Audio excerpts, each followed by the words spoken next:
Hallelujah. आइए खुदा के खूबसूरत कलाम में से पढ़ेंगे, एक हवाला पढ़ते हैं, उसके बाद फिर हम बात को आगे बढ़ाएंगे। ज़बूर 37, ज़बूर नंबर 37, उसकी 5वीं आयत।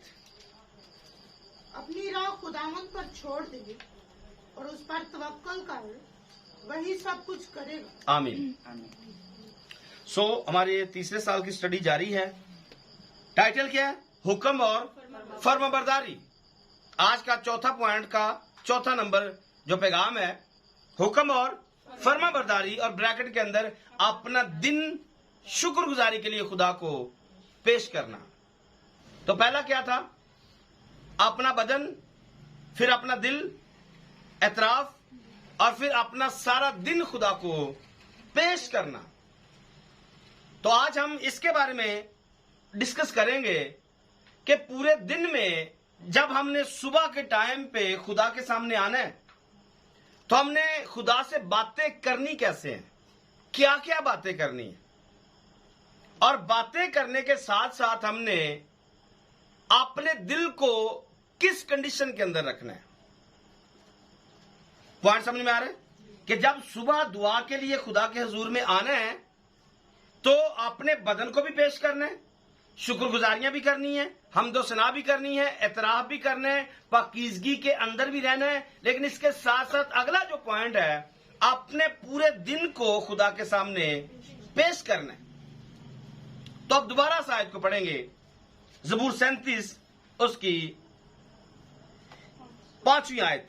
अपनी राह खुदावन पर छोड़ दे, अपनी राह और उस पर तवक्कल कर, और उस पर वही सब कुछ करेगा।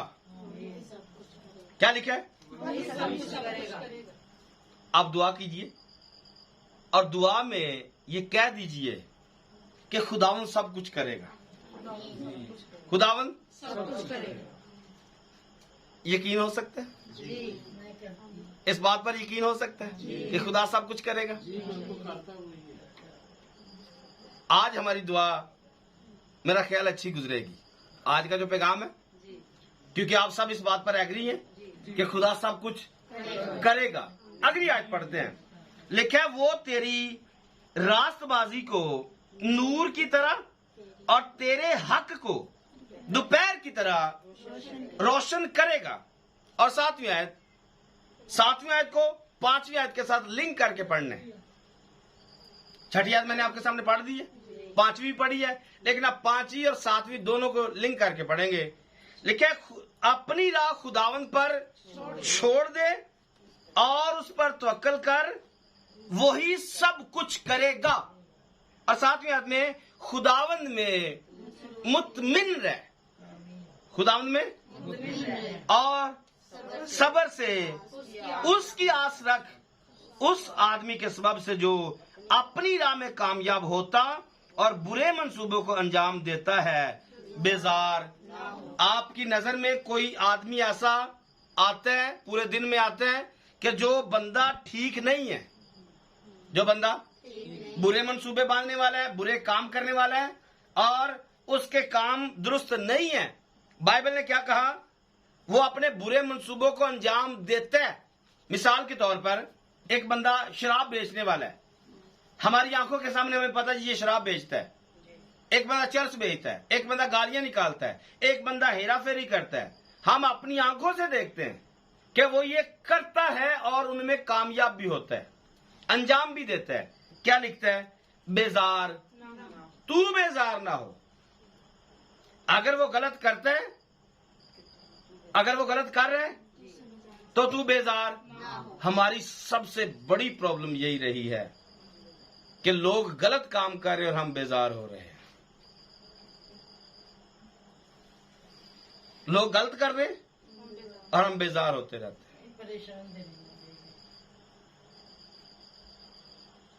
आज हमारी एक और प्रॉब्लम हमारे सामने आ गई है। हम अपने दिल में बेजार होते रहते, परेशान होते, ऐसे ही हमें गुस्सा चढ़ता रहता है। ऊपर वाली आयत को रखेंगे, खुदावंद पर छोड़ दे, खुदावंद पर उस पर तवक्कल कर, वही सब कुछ। तो सब कुछ में ये वाले लोग भी आएंगे, ये वाले लोग आएंगे, ये जो बुरे काम कर रहे हैं ये आएंगे या नहीं आएंगे? तो क्या करेंगे हम? जब सुबह दुआ में जाएंगे तो क्या करेंगे? इन सारे लोगों को खींच के खुदा के सामने रखेंगे और फिर खुदा पर तू जान और तेरा काम जाने। बेजार होना तो तू हो, हम बेजार क्यों हो? क्या ख्याल है? हमें तो फारग कर दिया गया ना, लिखा है बेजार ना हो। हमारे अंदर ये फॉल्ट रहा है कि हम बेजार रहते हैं। कोई भी हमारी आंखों के सामने बुरे काम करता है तो हम बेजार रहते हैं, गुस्सा चढ़ता रहता है, हम तकलीफ महसूस करते हैं, हम कुड़ते रहते हैं, हम उसके बारे में पता नहीं क्या क्या बातें मुंह से निकाल देते हैं। लेकिन वो तो अपने मजे में, वो बुरा मंसूबा भी बांधते हैं और उसे अंजाम भी दे लेता है और ठीक ठाक दिहाड़ी भी लगा लेता है। हाँ, एक आदमी का हमें पता जी, ये प्लाट जो है वो बेचता महंगे, सस्ते लेके महंगे बेचता, लोगों को ये फ्रॉड करता है, तो हमें उसका पता है। लेकिन वो क्या करता है? प्लाट बेच के दिहाड़ी लगा लेते हैं और हम बेजार होते रहते हैं। वो तो अपना काम सीधा कर लेता है लेकिन हम बेजार होते रहते हैं। तो आज यहां से हमने इस बात को लेना है। इसके अंदर दो खास बातें, ये 5वीं आयत के अंदर और 7वीं आयत के अंदर दो खास पॉइंट है। पहला पॉइंट है जी, खुदावंद पर छोड़ दो। पहला पॉइंट क्या है?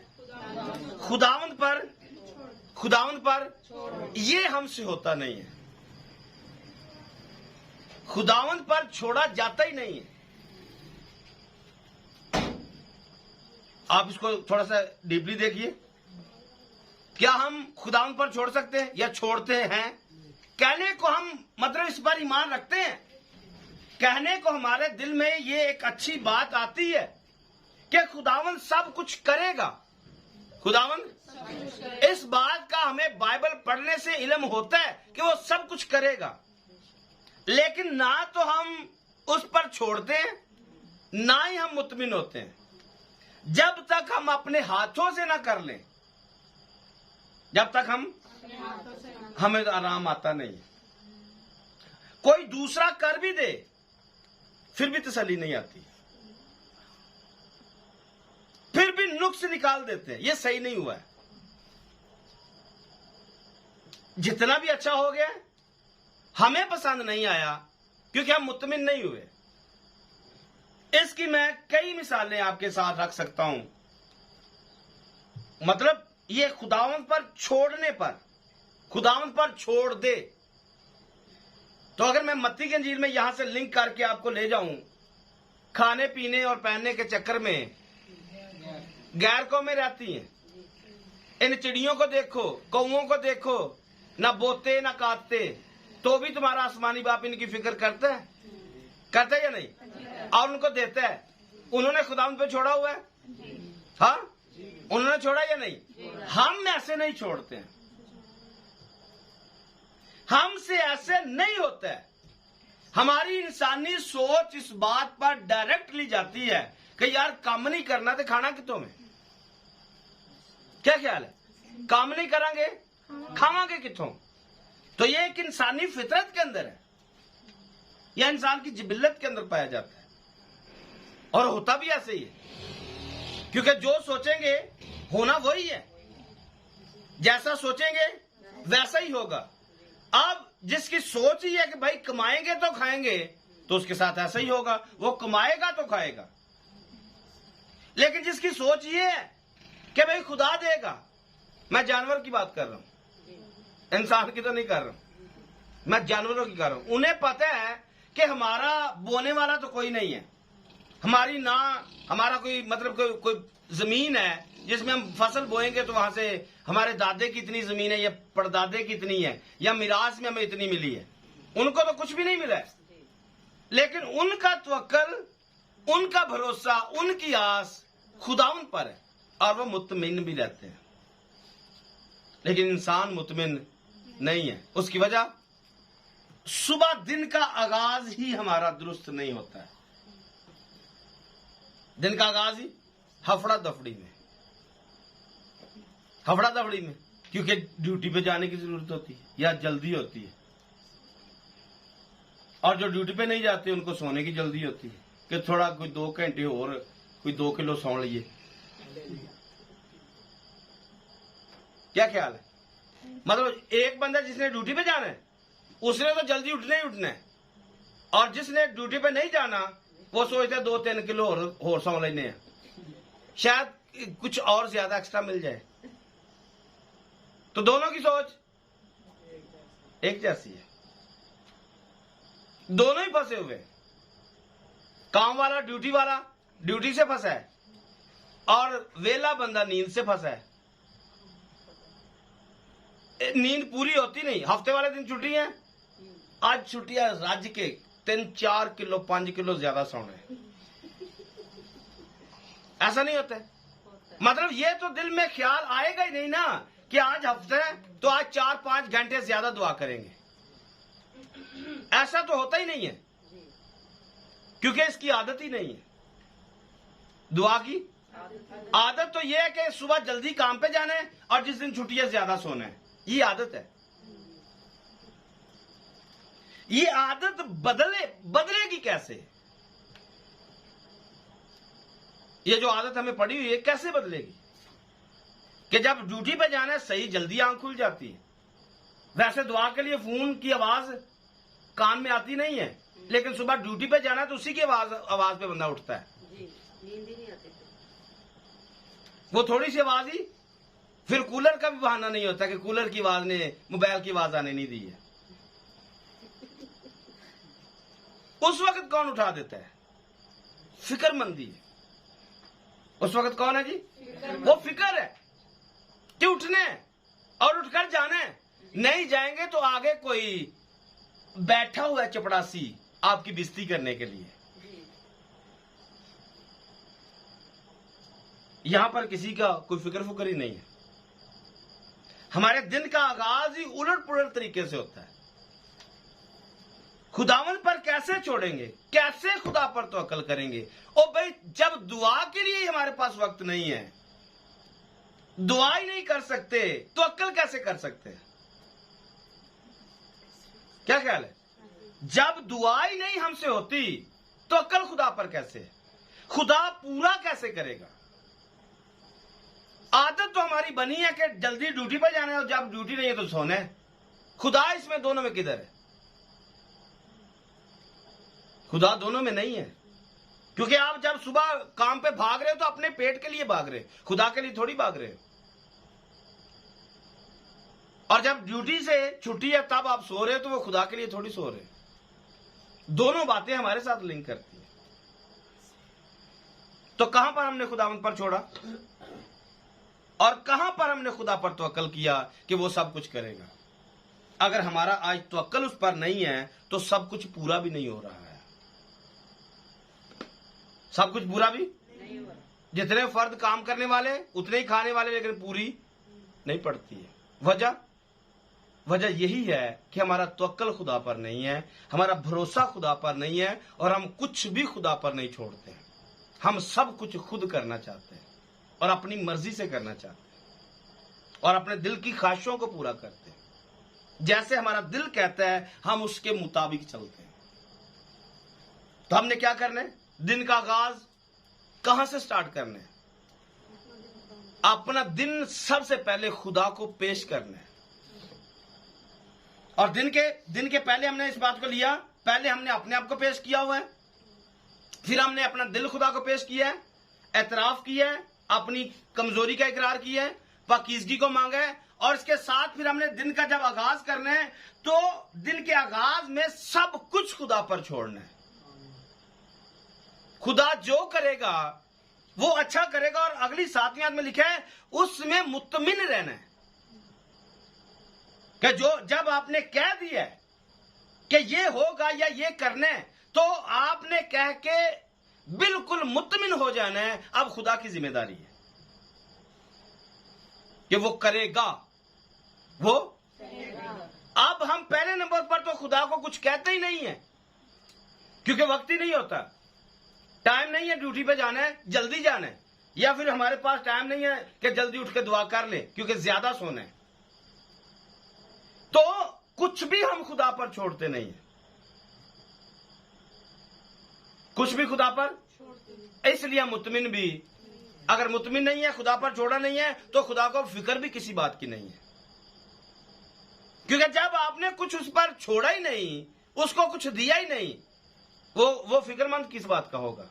हाँ, वो नेको बदो दोनों पर सूरज चमकाता है, आपके लिए भी उतना ही है। जो कुछ बदकारों के लिए होगा आपके लिए भी उतना ही होगा, उससे बढ़कर नहीं।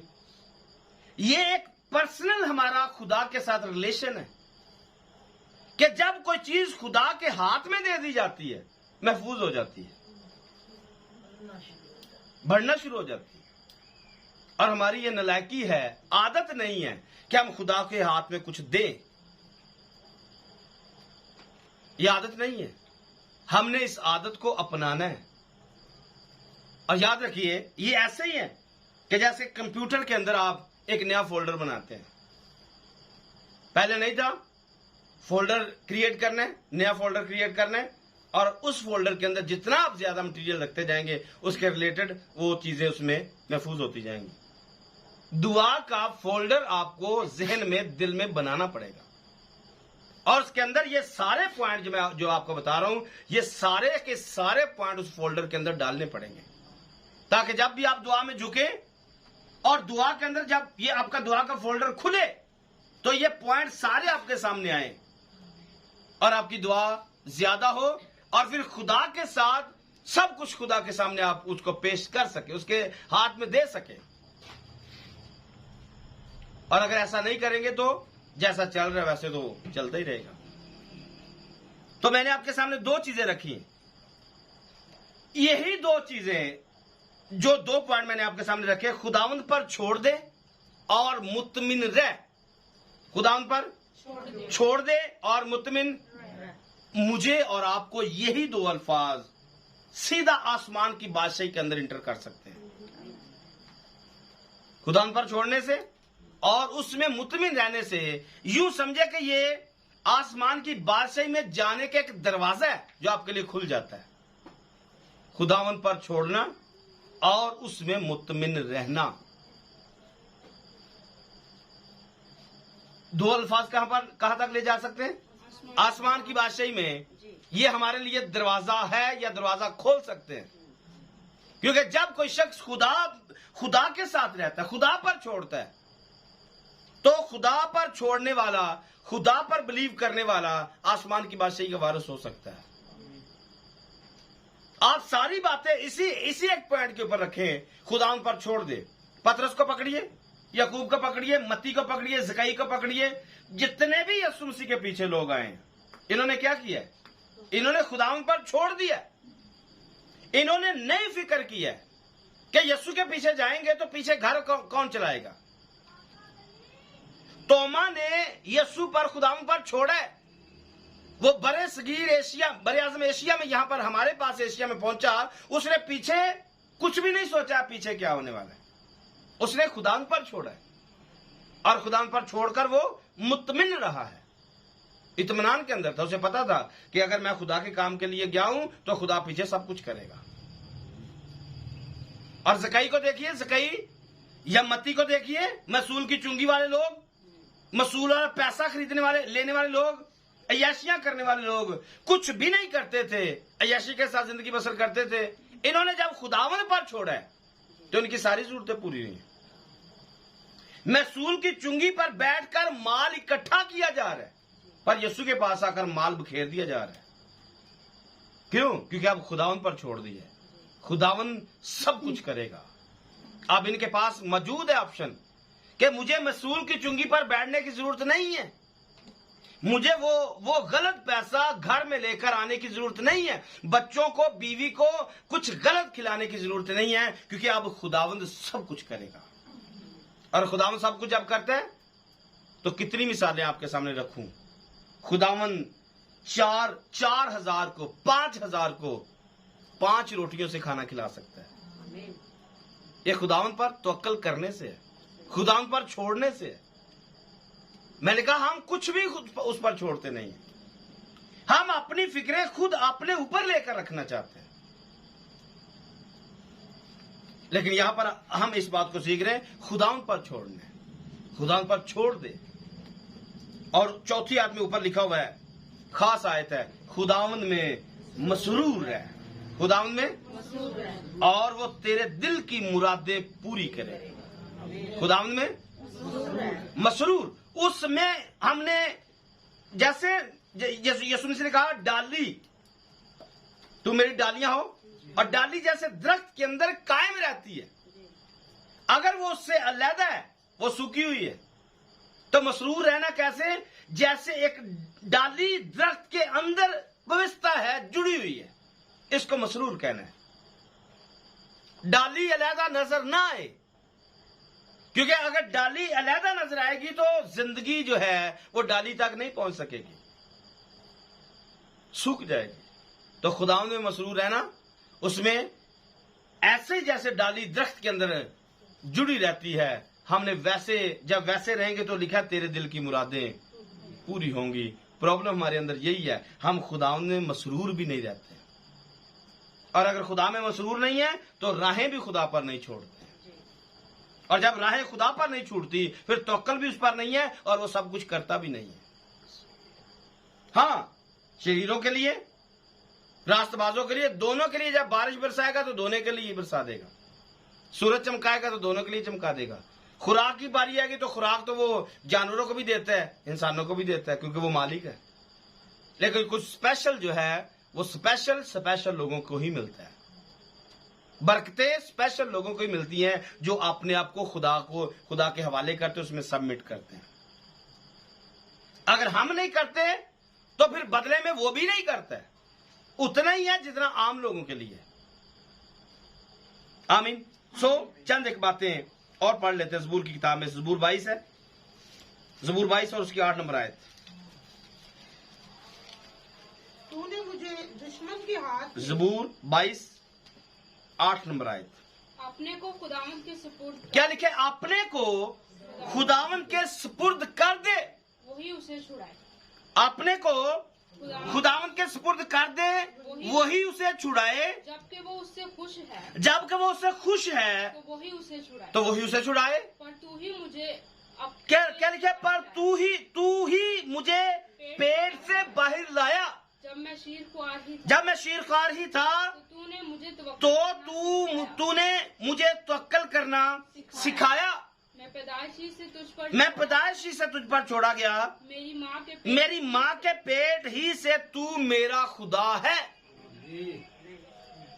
जब कोई शख्स ये मान लेता है कि वो मुझे मेरी माँ के पेट से ही जानता है, मेरी माँ के पेट से ही मैं तुझ पर छोड़ा गया, तो ये एक गहरी बात है कि माँ के पेट के अंदर खुदा कौन बच्चे को खुराक देता है।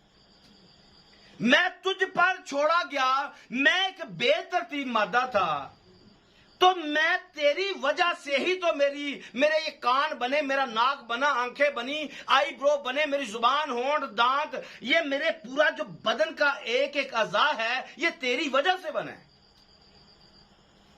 मैं तुझ पर छोड़ा गया। और आज कितने लोग अपाहज पैदा होते हैं, बहरे पैदा होते हैं, गूंगे पैदा होते हैं, अंधे पैदा होते हैं, लंगड़े पैदा होते हैं, जायदुल अज़ा पैदा होते हैं, जिनके ज्यादा अज़ा होते हैं। लेकिन हम बिल्कुल अगर ठीक ठाक पैदा हुए हैं, इस जमीन पर मौजूद हैं, तो इस बात को समझ लीजिए जैसे दाऊद समझ गया है कि मैं मां के पेट से तुझ पर छोड़ा गया हूं।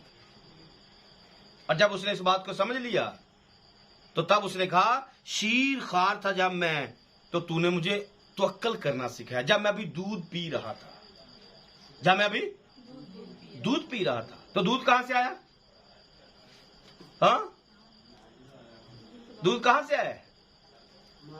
लड़की अभी बड़ी नहीं है, हाँ, तो अभी लड़की बढ़ रही है।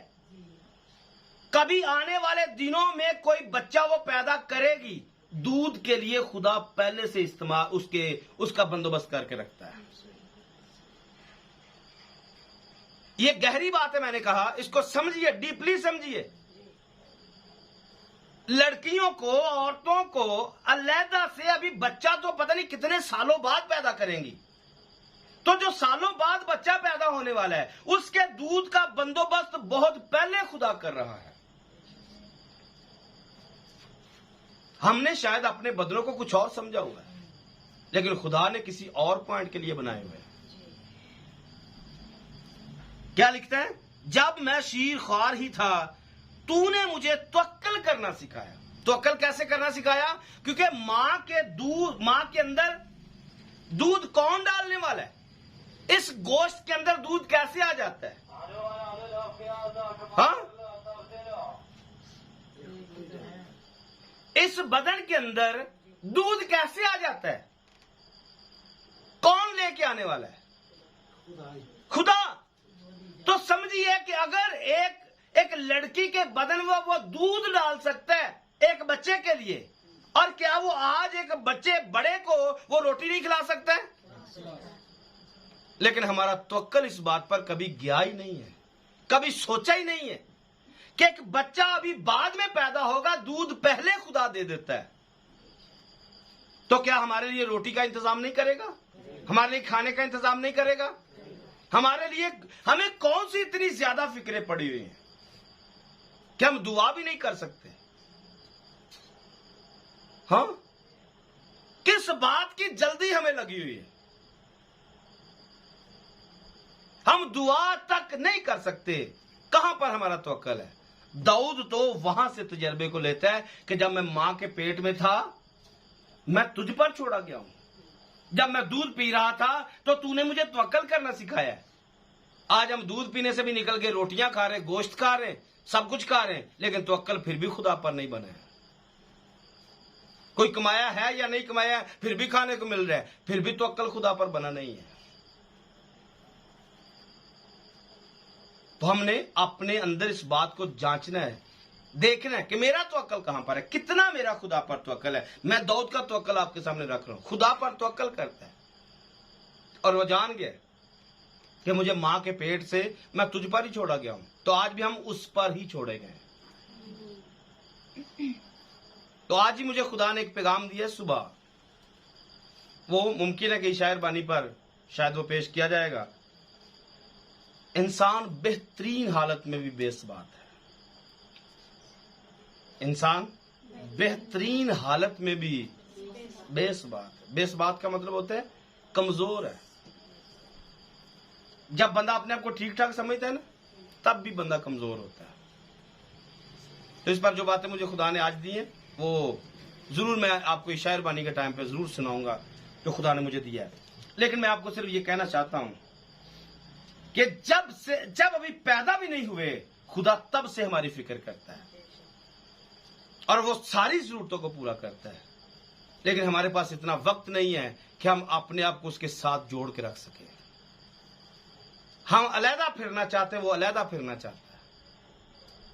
वो तो नहीं चाहता, खैर ये जुमला मेरे से शायद गलत हो रहा है, वो तो हमारे साथ रहना चाहता है, लेकिन हम उसके साथ रहना नहीं चाहते। आगे और हवाला पढ़ते हैं। 55 ज़बूर निकालिए, 55 ज़बूर उसकी 22 नंबर आए। अपना बोझ खुदावन पर डाल दे। क्या लिखे? अपना बोझ खुदावंत पर, अपना बोझ खुदावंत पर डाल दे, वो तुझे संभालेगा। वो तुझे संभालेगा। वो सादी को कभी जुम्बिश, क्या लिखा है? वो सादिक को कभी जुम्बश ना खाने देगा। आमीन। अपना बोझ खुदावंत पर। अब इसमें गारंटी है कितना डालना है? हाँ, गारंटी है या मतलब कोई वजन लिखा हुआ है जी कितना डालना है? मतलब 10 किलो डाल सकते हैं, 20 किलो डाल सकते हैं, 40 किलो डाल सकते हैं, कितना लिखे? अपना बोझ। अपना कितना बोझ है? मैं यहां पर खड़ा हूं, मेरे ऊपर कितना बोझ है आप सोच सकते हैं? हाँ, कितना बोझ मेरे ऊपर है? बाजार तो मैं आपके सामने खड़ा हूं, एक आम नहत्ता आदमी खड़ा हूं, मेरे ऊपर कितना बोझ है?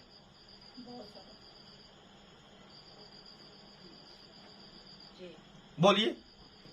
कितना कितना बोझ हो सकता है? आप अंदाजा करें, गैस करें जी।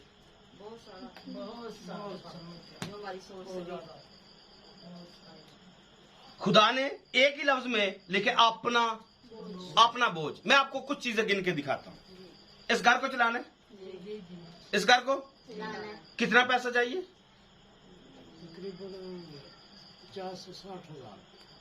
50 से 60 हजार रुपया। एक गरीब खानदान को चलाने के लिए आज 50 से 60 हजार रुपया लगता है। 4 बच्चे, दो खुद बड़े मियाँ बीवी, 4 बच्चे, घर का किराया है, बिजली का बिल है, हाँ, फिर खाने पीने का खर्चा है, बाकी कपड़े जूतियां ये वो फलां शादियां ब्याह खुशी गमी ये थोड़ा सा बाहर रख के, हाँ। तो ये क्या है जी? एक फैमिली का सारा बोझ मेरे ऊपर। दूसरे नंबर पर इस चर्च को चलाना है। चर्च के अंदर क्या क्या चाहिए? कौन सुलह में रहेगा, कौन दुखी रहेगा, कौन राजी रहेगा, खुशी में रहेगा, गमी में रहेगा, किसी को कोई चाहिए, किसी को मुझसे उम्मीद है, मुझे किसी से उम्मीद है। ये क्या सारा? ये सारा बोझ है। फिर मिनिस्ट्री का बोझ है, फिर घर बनाने का बोझ है, फिर चर्च बनाने का बोझ है, फिर फलां बोझ। ये बाकी जितने भी लिंक मेरे साथ कर रहे पूरे पाकिस्तान दुनिया के अंदर, ये सारा क्या है जी? बोझ है। और ये सारे बोझ कुछ भी नहीं है। सबसे बड़ा बोझ के मैंने आसमान की बादशाही में दाखिल कैसे होना है। ये सारा कुछ करने के बाद अगर मैं इनमें ही उलझा रहा, आसमान की बादशाही में कैसे जाऊंगा? तो मैंने मोटी मोटी बातें आपके सामने रखी हैं। तो ये सारा क्या जी?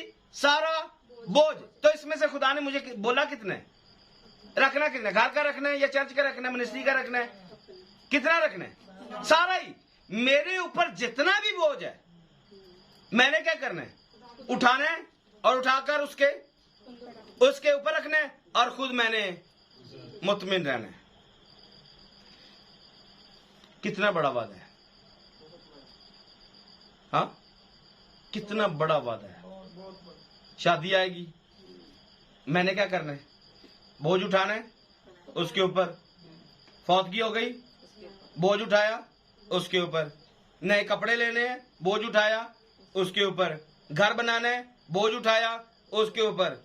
क्या कुछ नहीं वो अपना हमारा उठाना चाहता, हाँ, वो सब कुछ करना चाहता है, लेकिन हम अपना बोझ उसके ऊपर डालते ही नहीं। हम अपनी अपनी सोच करते हैं, मैं इनू भी देना है, ओनू भी देना है, ए भी करना है, ए भी करना है, ए भी करना है। किने करना है? मैं करना है। खुदावंद किधर है? जब खुदावंद नहीं है तो जरूरत कोई भी पूरी नहीं होगी, उम्मीद कोई भी पूरी नहीं होगी, आस कोई भी पूरी नहीं होगी, क्योंकि आप खुद करना चाहते हैं।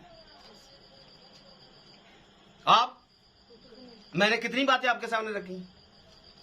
मेरा क्या काम है? सारे बोझ उठाऊं और उठा के, क्योंकि उसने बोला है, उसने अपना बोझ डाल दे। ये हमसे ये डाला ही नहीं जाता है।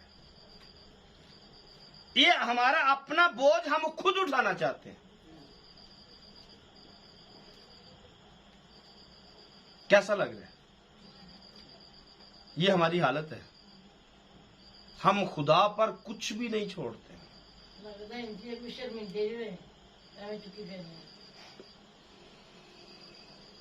हमने कुछ भी नहीं करना है, हमने कुछ भी नहीं करना है।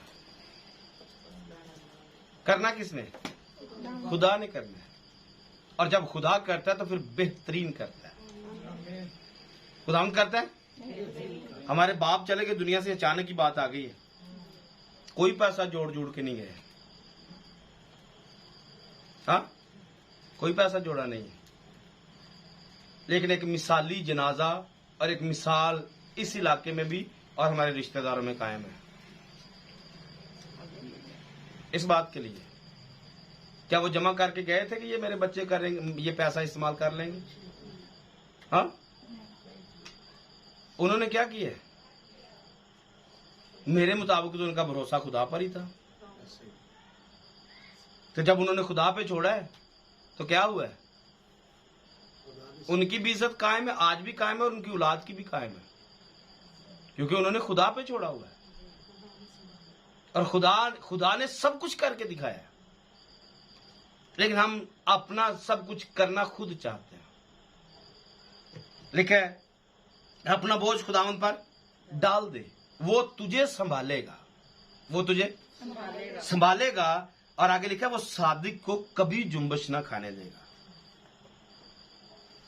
और आगे लिखा है लेकिन ऐसा खुदा तू उनको हलाकत के घड़े में उतारेगा, खूनी और दगाबाज अपनी आधी उम्र तक भी जीते ना रहेंगे, पर मैं तुझ पर तवक्कल करूंगा। मैं जो उस पर तवक्कल करते हैं वो पूरी उम्र पाते हैं, क्योंकि तवक्कल उनका खुदा पर है। अगला हवाला देखिए अमसाल की किताब में से 16वां बाब है अमसाल की किताब का और उसकी 30वीं आयत। अपने सब काम अपने सब काम खुदावंद पर छोड़ दे, तो तेरे इरादे कायम रहेंगे। इरादे कब कायम रहते हैं? जब हम खुदावंद पर छोड़ते हैं। वरना अगर खुदा के हाथ में नहीं दिया, आज इरादा कुछ और है, कल इरादा कुछ है, क्योंकि जो आज इरादा किया वो पूरा तो हुआ नहीं, अगला फिर इरादा चेंज करना पड़ता है, अगला फिर नहीं पूरा होगा, फिर इरादा चेंज करना पड़ता है। तो जब अपने इरादे अपने मंसूबे खुदा को दे देंगे तो खुदा सब कुछ करेगा। आमीन। तो हमने दिन के आगाज में क्या करने? अपने आप को, अपने दिन को खुदावंद के ताबे कर देना, खुदावंद को दे देना। जो भी आप करना चाहते हैं खुदावंद को दे दीजिए। और लिखे अपनी राह खुदावंद पर छोड़ दे, उस पर तवक्कल कर, वही सब कुछ करेगा। एक मिसाल डाल देता हूं इस बात को और समझने के लिए। मैं मिसालें आपको और भी दी हैं, एक पढ़ लेते, आज पढ़ते हैं यूना की किताब में से। यूना पहला बाब निकालिए, 11 नंबर आयत को देखिए। अपनी राह खुदावंद पर छोड़ दे। इसको देखिए कैसी मिसाल है, कैसी खूबसूरत बात है। पहले बाब की 11 नंबर आयत। तब उन्होंने उससे पूछा, हम तुझसे क्या करें? असी की करिए कि समुद्र हमारे लिए साकिन। क्योंकि आप इस बात से वाकिफ है, यूना नाफरमानी करके जहाज के अंदर, जहाज में तरसीस को, और रास्ते में तूफान। तो तूफान में क्या हुआ? अब अपना सामान उतार के फेंक रहे हैं। और आगे जवाब क्या आता है? अभी सवाल किया है उन्होंने, उससे पूछा, जब देखा कि ये एक बंदा नीचे भी जाके सोया हुआ है, उठा के पूछे भाई हम क्या करें? कि समुद्र हमारे लिए तेरे नाल की करिए? हाँ, तेरे साथ क्या करे? कि समंदर हमारे लिए साकिन हो जाए, थम जाए, क्योंकि समंदर ज्यादा तूफानी होता जाता है। तब उसने उनसे कहा, क्या कहा? मैनू चुको, मुझको उठाकर समुद्र चुको। में फेंक दो। अपनी राह, खुदावंद इसको पता है राह मेरी किधर है। हाँ, इसे पता है मेरी राह समंदर के अंदर है। अपनी राह खुदावंद पर, उस पर तवक्कल कर।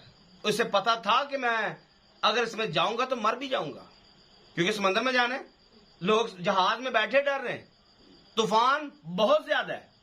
और इतनी दीदा दिलेरी देखिए, क्या कह रहे हैं? मुझे उठाकर मैं नीचे जाऊंगा, तुम आराम में हो जाओगे।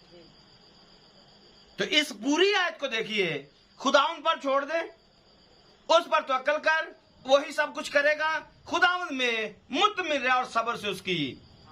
तो खुदा ने क्या किया? ये सारे अल्फाज यूना की जिंदगी में चेक करें। जब उसने कहा मुझे फेंक दो, अपनी राह खुदावंद पर उसने छोड़ी, खुदावंद पर उसने तवक्कल किया, और खुदा ने उसके लिए क्या किया?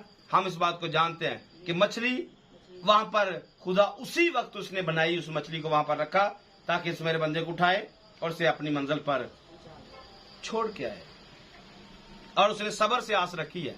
3 दिन रात मछली के पेट में रहा खामोशी के साथ। उसे पता है खुदा जो कुछ भी करेगा वो अच्छा करेगा। वो मछली के पेट में रहकर खुदा में मुतमिन है। मछली के पेट में रहकर, हम जमीन पर सही सलामत रहकर खुदा में मुतमिन नहीं है। वो पताल की तह में उतर कर मुतमिन है। खुदा जो करेगा वो अच्छा करेगा। लेकिन हम खुशकी पर रहते हुए, खुशहाल रहते हुए हम बिल्कुल मुतमिन नहीं है खुदा में कि खुदा सब कुछ करेगा। सो 2-3 हवाले और पढ़ते हैं। ज़बूर 27 निकालिए, उसकी 14 नंबर है और 40 ज़बूर की पहली आयत है। 27 ज़बूर उसकी 14 नंबर आयत और 40 ज़बूर और उसकी पहली आयत। खुदावन की आस रख, खुदावन की आस रख, मजबूत हो, और तेरा दिल कवि हो। हाँ, खुदावन ही की आस, हाँ, खुदावंद ही की, आस। किसी दूसरे बंदे की नहीं। 40 ज़बूर की पहली आयत में क्या लिखा है? मैंने सबर से खुदावंद की आस रखी, उसने मेरी तरफ मायल होकर मेरी फरियाद।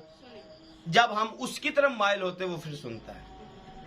अमसाल की किताब 20वें बाब में, अमसाल 20 बाब की 22 नंबर आयत में लिखा है, तू ये ना कहना कि मैं बदी का बदला लूंगा, खुदावंद की आस रख और वो तुझे बचाएगा। बदी का बदला नहीं लेना है, खुदावंद पर आस रखनी है, खुदावंद बचाएगा। इतने सारे हवाले देने का मतलब क्या है? हम इस बात को समझ जाएं कि हमने आस खुदा पर रखनी है, उम्मीद खुदा पर रखनी है और अपना सारा कुछ जो है वो खुदा पर छोड़ना है। जब दिन का आगाज हो, दुआ में झुके, तो ये सारी बातें पूरे का पूरा हमारे माइंड के अंदर हो कि हमने जब आज दुआ में खुदा के सामने बैठना है तो हमने पूरे का पूरा दिन जो है इस नियत से खुदा के सामने देना है कि खुदा सारा कुछ करेगा। हम जितनी भी फिक्रें लेकर, जितनी मुसीबतें लेकर दिन का आगाज करते हैं, हम उन्हीं में फंसे रहते हैं, हम उन्हीं में। लेकिन अगर हम अपने आप को, अपने दिन को खुदा के हाथ में दे दें और फिर अपनी फिक्रें छोड़ दें, फिक्रें उस पर डाल के मुतमिन हो जाएं, खुदा सब कुछ अच्छा करेगा, फिर देखिए जिंदगी का मजा तब्दील हो जाएगा। जिंदगी का मजा, हमारी जितनी उलझने हैं ये सारी खत्म हो जाएंगी। क्यों? क्योंकि हमारी उलझने सारी की सारी हमने खुदा पर छोड़ दी। अपनी उलझने, परेशानियां, तकलीफें, मुसीबतें खुदा पर छोड़ दी। कुछ और देखते हैं। हर रोज जब हम यीशु के पास आए, सुबह की बात कर रहा हूं, सुबह की दुआ की बात कर रहा हूं, दिन के आगाज की बात कर रहा हूं, कि जब दिन का आगाज करें तो यीशु मसीह के लिए, यीशु मसीह के साथ जब आप दुआ के अंदर बैठे, यीशु मसीह के साथ मशवरा करें। यीशु मसीह के साथ दिन के आगाज में यीशु के साथ मशवरा करें और मशवरे के अंदर उसे बताएं आप क्या करना चाहते हैं। भाई लाजर मकान बनाना चाहते हैं, मकान बनाना चाह रहे, दिन के आगाज में क्या करेंगे? दुआ करें, यीशु के पास बैठे, पूरे दिन को खुदा के हाथ में दें और यीशु के साथ मशवरा करें, मैं आज ये काम करना चाहता हूं, मैं मिस्त्री को, मजदूर को मैं तेरे हाथ में दे देता हूं। और फिर इसके बाद मुतमिन हो जाए, खुदा उन सब कुछ करेगा। फिर मिस्त्री जाने, फिर खुदा जाने। अगर आप कहें जी मैं सिर दे उत्ते बह के काम करावांगा, आपकी आंखों के सामने वो काम करते रहेंगे, लेकिन ब्लॉग उठा के 5 मिनट के ऊपर, 5 मिनट में उसके ऊपर रखेंगे। आप कहेंगे जी सुबह के लगे हुए, हाँ, लेकिन जब खुदा को देंगे फिर स्पीड फर्क होगी, क्योंकि खुदा खुद ब खुद जोर देगा, खेती करो भाई। हाँ, ये ताजा मिसाल है कि जब हम यीशु के साथ मशवरा करेंगे, यीशु जी इस बंदे को मैं तेरे हाथ में देता हूं, फिर यीशु जाने और फिर वो बंदा जाने, फिर बंदे की दौड़े लगती है। आप देखें बंदा दौड़ता कैसे है, क्योंकि बंदा यीशु के हाथ में है। अपनी राह खुदावंद को दे दी है, अपनी प्रॉब्लम खुदा को दे दी, अपना बोझ खुदा को दे दी है। और जब देते नहीं है, खुद करना चाहते, फिर मुसीबत में फंसे रहते हैं। और जब अपना बोझ खुदावंद पर डालेंगे, फिर खुदा जाने और बोझ जाने, और आपको समझ में नहीं आएगा बोझ कैसे हल्का हो गया। प्रैक्टिकल करके देखिए। मैंने आपके सामने रखा, जब दुआ करनी तो यीशु के साथ मशवरा करना है। किस किस काम के लिए? नंबर 1 पर लोगों के लिए। पहला मशवरा लोगों के लिए करना है। मैंने यीशु जी आज इन लोगों से मिलने, इन लोगों को मैं तेरे हाथ में देता हूं। नंबर 2 पर उन जगहों को यीशु के हाथ में दीजिए जिस जिस जगह पर सारा दिन आपने जाना है। यीशु जी मैं इस बंदे से मैंने मिलना है, ये मेरा काम है, मैं उस बंदे को उस काम को तेरे हाथ में देता हूं। उस जगह पे मैंने जाना है, मैं उस सारी जगह को तेरे हाथ में देता हूं। और नंबर 3 पर उस काम को, जिस काम के लिए जाना है, उस काम को खुदा के हाथ में दे। उसके लिए यीशु के साथ मशवरा करें, यीशु जी मैं ये काम करना चाहता हूं, अगर तेरी मर्जी है तो ये काम हो, अगर तेरी मर्जी नहीं है तो ये काम ना हो। 2 टोक बात करनी, यीशु जी अगर तेरी मर्जी है तो ये काम हो जाए, अगर तेरी मर्जी नहीं है यीशु खुद ब खुद वसाइल भी बनाएगा, जराए भी बनाएगा। और नंबर 4 पर अपने फैसले यीशु के साथ डिस्कस करें। यीशु जी अगर उस बंदे के साथ मिला, ये काम है, उस जगह पे जाना है, अगर उसने ऐसा किया तो मैं आगे से क्या जवाब दूंगा, मुझे कौन सा फैसला करना चाहिए। यीशु जी आपको बताएंगे फैसला कौन सा करना है, और वो कभी भी आपको कलाम से बाहर निकलने का मौका नहीं देंगे। तो मैंने कितनी बातें आपके सामने रखी। नंबर 1 पर लोगों को, जगह को, काम को, फैसले को और अपने मंसूबों को। आपके मंसूबे क्या है, टारगेट क्या है, आप करना क्या चाहते हैं, अपने सारे टारगेट, सारे मंसूबे यीशु के साथ डिस्कस करें।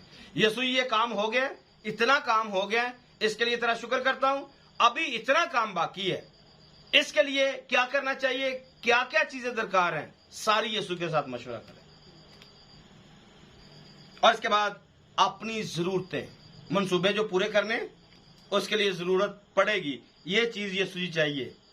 मकान शुरू किया हुआ है, ब्लॉक खत्म हो रहे हैं, सीमेंट खत्म हो रहा है, बजरी खत्म हो रही है, पैसे भी जेब में नहीं है, बंदे मैं तेरे हाथ में देता हूं, काम तेरे हाथ में देता हूं, इसका बंदोबस्त तूने करना है।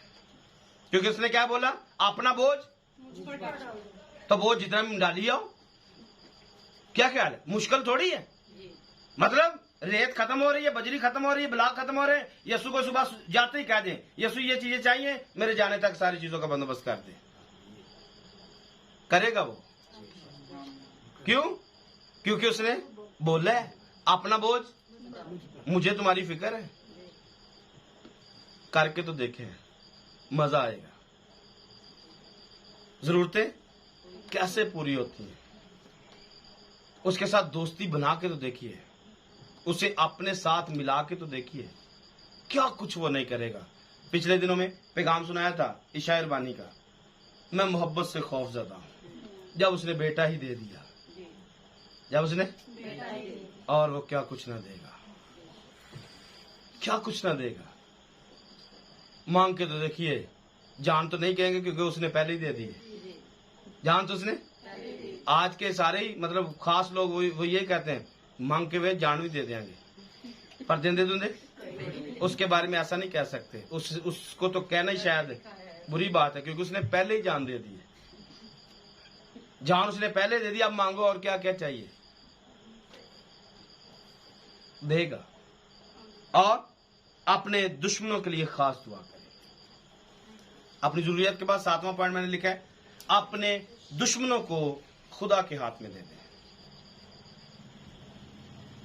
अपने दुश्मनों को बेजार ना हो, खुदा जाने, खुदा का काम जाने।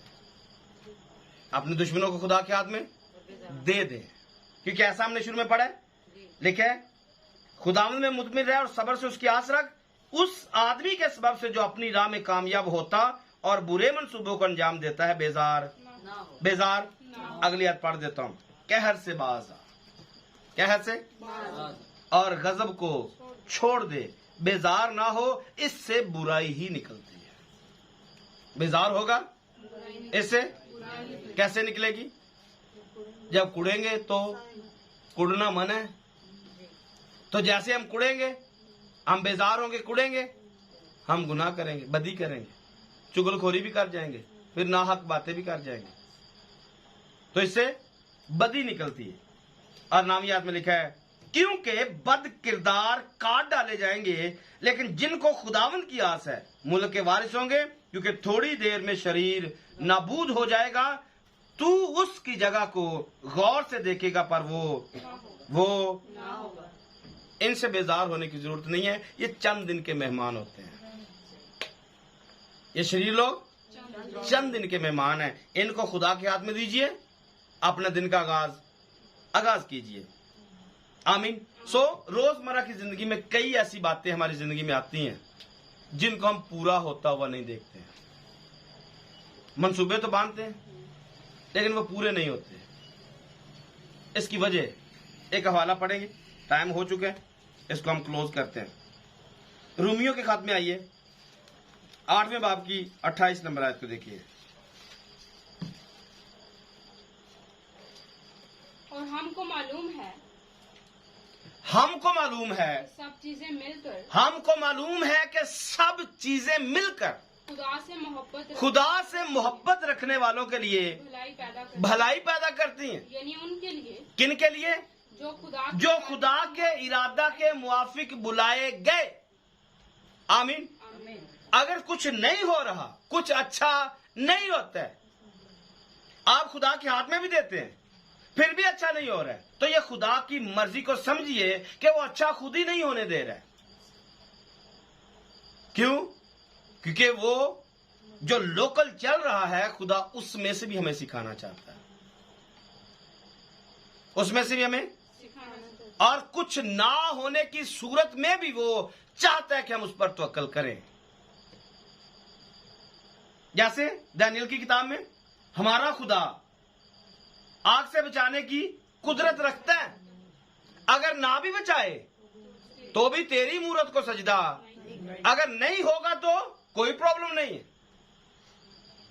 अगर खुदा नहीं बचाएगा, हमें पता है खुदा बचा सकता है, हमें पता है खुदा सब कुछ कर सकता है।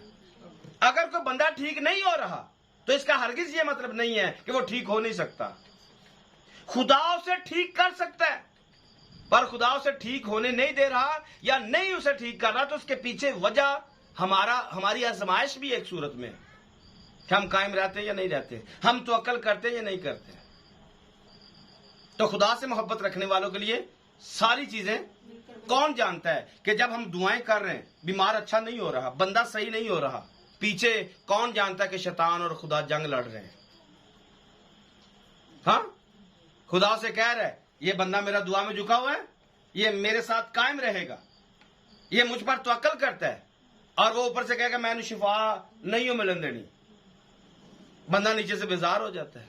इन्नियां दुआवां कीतियां, इन्नियां दुआवां कीतियां ते बंदा फिर भी मर गया, ये काम फिर भी नहीं हुआ। तो ऊपर पीछे किसी की फाइट चल रही है और मर भी गया है, फिर भी बंदा नीचे से कह रहा है खुदावन तू मुबारक है, तूने दिया, तूने लिया, तेरा नाम। फिर इब्लीस किस मुंह से खुदा के सामने खड़ा होगा? हाँ, फिर आपका नाम सुनहरी हरूफ में आएगा। कहां पर? जमीन पर तो नहीं आएगा, आसमान में खुदा फरिश्तों के सामने जरूर कहेगा देखा है मेरा बंदा मेरी बंदी, ये मुझ पर तवक्कल करता है, मैंने नहीं भी दिया तो भी मेरे सामने झुका हुआ है।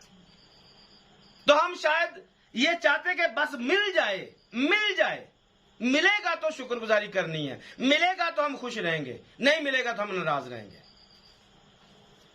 तो आज का पैगाम हुक्म और उसकी फरमाबरदारी। मैं आज आपको हुक्म के तौर पर यह कहना चाहता हूं, खुदा उन पर तवक्कल करें और उसकी ताबेदारी करें। मिलता है फिर भी करें, नहीं मिलता है तो भी करें, और अपना सारा दिन खुदा के सामने पेश कर दें। जब अपने बदन को पेश करना है, अपने दिल को पेश करना है, तो फिर अपने दिन को भी पेश करना है। खुदावन मैंने ये काम करने हैं, सारे मंसूबे खुदा के साथ शेयर कर दें, सारे लोगों को खुदा के सामने दे दे, सारी जगह को खुदा के सामने दे दे, जिन से मिलना है उन सब को खुदा के सामने दे दे। आपके आने से पहले खुदा काम करेगा। ऑफिस में जाना है, ऑफिस में मुश्किलात है, कुछ भी प्रॉब्लम है, अपने जाने से पहले यीशु को वहां पर भेजिए। यीशु मैं उस सारे एरिया को, सारे बंदों को, सारे प्रॉब्लम को मैं तेरे हाथ में दे देता हूं। यीशु आपके जाने से पहले सब कुछ अच्छा कर देगा, क्योंकि उसने कहा अपना बोझ, फिर उसने कहा अपनी राह खुदा उन पर छोड़ दे और उस पर तवक्कल कर, वही सब कुछ। और फिर कहा खुदा उनमें मुतमिन रह। ये मुश्किल बात है, मुतमिन रहना। मैंने कहा हमें तो सब कुछ मिल जाए फिर भी मुतमिन नहीं है। कई दफा मैंने मिसाल दी है कि हमारे पास 90,000 है, 10,000 अगर हो जाता ना और तो 1,00,000 पूरा हो जाना था। हाँ, अगर 900 रुपया है, 100 रुपया अगर और जमा कर लेते ना पूरा 1,000 हो जाना था। हम पूरे 1,000 के चक्कर में लगे रहते हैं, पूरे करने के चक्कर में रहते हैं, लेकिन मुतमिन नहीं रहते। ये हो जाएगा तो सही हो जाएगा, ये वाला अगर नहीं है तो फिर सही नहीं है, मुतमिन नहीं है। कोई एक चीज भी आपके पास है, इसमें मुतमिन नहीं, दूसरी मिलेंगी तो मुतमिन होंगे। लेकिन मैं कहता हूं आपके पास कुछ भी नहीं है, आपके पास खुदा अगर आपके पास है तो उसमें मुतमिन आप रह सकते हैं। आपके पास सब कुछ भी है, अगर खुदा नहीं है तो आप मुतमिन नहीं रह सकते। आज का पैगाम यही पर खत्म होता है कि हमने इस हुक्म को, इस बात को हुक्म समझ कर लेना है। क्योंकि जब मैंने खुरूज 20वें बाब पर आपको पैगाम सुनाया हुआ है कि जिसको हम 10 अहकाम कहते हैं, वो कभी 10 हुक्म थे ही नहीं, और ना वो 10 हुक्म हैं जिसको कलीसिया पाकिस्तान या दुनिया ने कहा ये 10 हुक्म है। ये 10 हुक्म हमने कहे हैं, खुदा ने नहीं। वहां पर लिखा है खुदा ने ये बातें कही हैं, बातें फरमाई। तो फिर मैंने एक जुमला बोला था कि अच्छी बीवी अपने शोहर की बातों को हुक्म मानती है। अच्छी बीवी अपने शोहर की बातों को, मतलब बैठे बैठे उसने कहा जी वहां पे नहीं जाना है, हमने वहां पे नहीं जाना है, तो बीवी अच्छी जो होगी वो क्या कहेगी, मेरे शोहर ने हुक्म दिया कि हमने वहां पर नहीं जाना है। हालांकि उसने मजाक में बोला या मतलब जैसे भी बोला, लेकिन अच्छी बीवी क्या कहेगी, उस बात को हुक्म के तौर पर लेगी और उस किताबें रहेगी।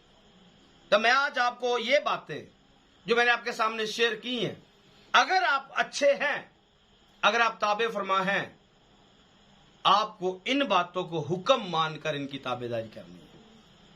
और इसमें भला किसका है, हमारा। ये सीधा सीधा हमारा फायदा है। फक्त हमने दिन का आगाज जब होना है तो अपने दिन को खुदा के सामने पेश करना है। जहां जहां पर जाना है सब कुछ खुदा के हाथ में दे दें।